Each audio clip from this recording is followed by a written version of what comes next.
The film commences in an Irish forest, where a man named John is seen running frantically.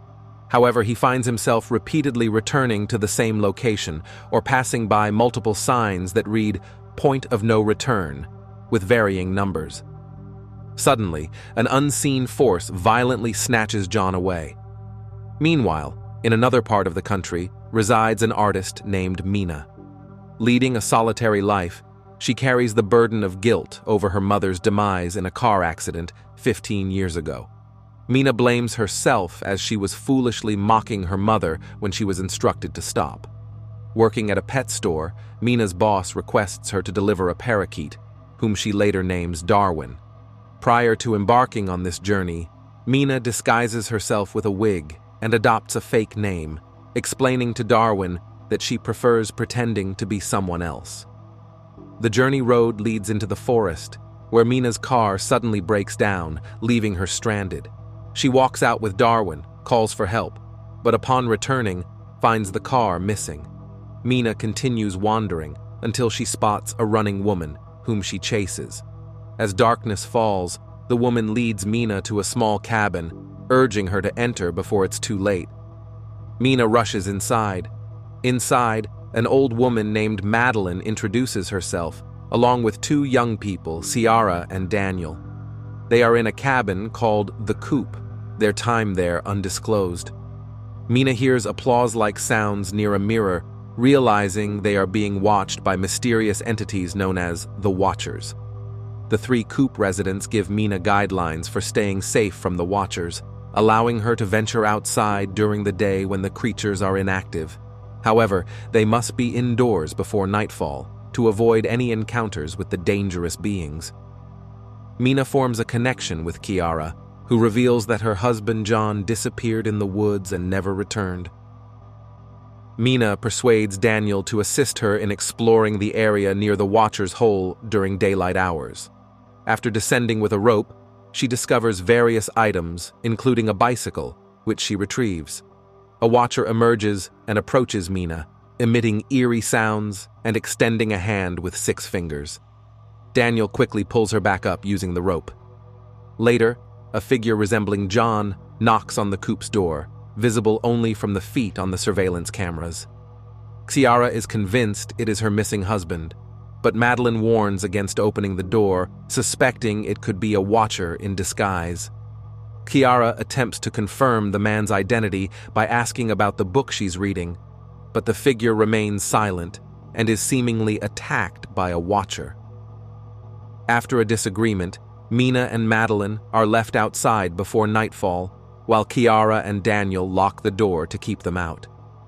The two women hide as the Watchers appear, tall, skinny, spider-like creatures emitting terrifying screeches.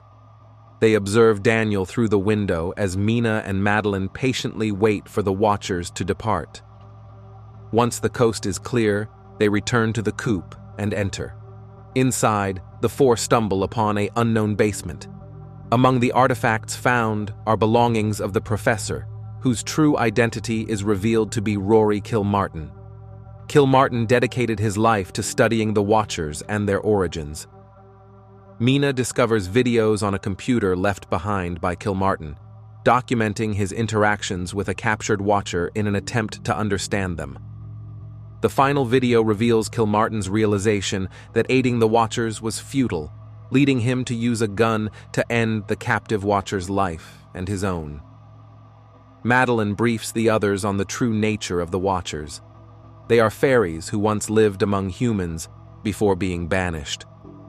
The group devises an escape plan, crossing the point of no return. As night descends, they reach the boat, but Daniel is killed by the Watchers, who then assume his form. Mina, Madeline, and Ciara manage to flee. The women awaken as the boat arrives back in civilization. Following their return to normalcy, Mina visits Kilmartin's university and pretends to be his niece to access his office. Inside, Mina discovers additional documents, photos, and a recording where Kilmartin discusses halflings and the potential use of the Watchers to revive people. Mina comes across a particular set of photos, leaving her visibly surprised. Mina visits Kiara's house to inform her that she suspects the Madeline they encountered was actually a watcher all along, specifically a halfling.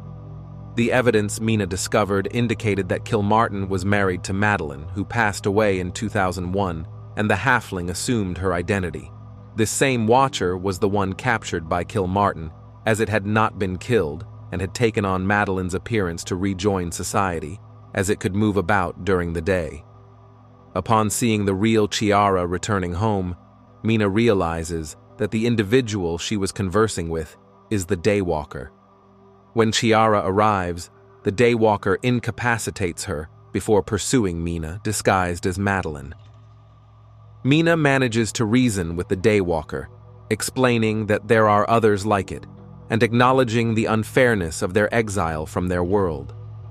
She also points out that the Daywalker has already grasped human behavior due to being half-human itself. The Daywalker eventually relents, acknowledging Mina's perspective before flying away. Mina then wakes up Kiara and later reunites with her twin sister Lucy, recounting her encounters and expressing her ongoing sense of Madeline manifesting in different guises. Lucy's sons then present Mina with a drawing of her and Darwin, her pet.